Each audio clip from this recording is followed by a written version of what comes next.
Next topic is heat generation. इस topic पर भी आईटी में प्रॉब्लम आते हैं।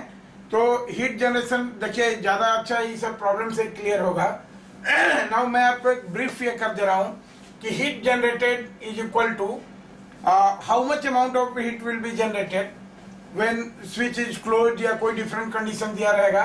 तो heat generated will be equal to energy supplied by battery, या बैटरी अगर बहुत सारी बैटरीज है सर्किट में तो सारे बैटरी से what is the energy supplied by the battery minus energy consume by the battery. देखिए कुछ बैटरी उसमें चार्ज भी होते रहती हैं, तो जो चार्जिंग बैटरी है, जो बैटरी चार्ज होते रहती हैं वो कंज्यूम करती हैं एनर्जी, राइट।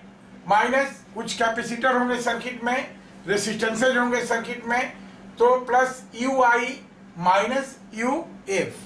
तो यू आई क्या है? Energy stored in all the capacitor initially, and U F is energy stored in all the capacitors finally. Now ये formula this will give you a rough idea, और इतना हो जाने से आप हीट जनरेशन के प्रॉब्लम को सोल्व कर सकते हैं। एक बात देखिए, तो heat generated is equal to energy supplied by the battery. अब देखिए energy supplied by the battery क्या होगा इसका? Energy supplied by the battery, supplied by the battery, इसको हम लोग ऐसे काउंट कर सकते हैं, राइट। अगर ये सपोज ये कोई बैटरी है और ये डिस्चार्ज हो रही है, यानी सर्किट के बाहर अगर पॉजिटिव पोलरिटी से, अगर इसका ईएमएफ ई है और पॉजिटिव पोलरिटी से ये निकल रहा है, अगर मान लीजिए कि यहाँ पर प्लस क्यू चार्ज फ्लो कर रहा है, यहाँ पर प्लस क्यू चार्ज फ्लो कर रहा है इसमें, तो हमारा क्या हो जाएगा? Energy supplied will be equal to, this energy supplied will be equal to Q into E, Q into E, where Q is charge flowing and E is EMF of the battery. देखिए जब कभी भी कोई battery discharge होगी तो क्या करेगी? It will supply the energy. Now similarly energy consumed by the battery, energy consumed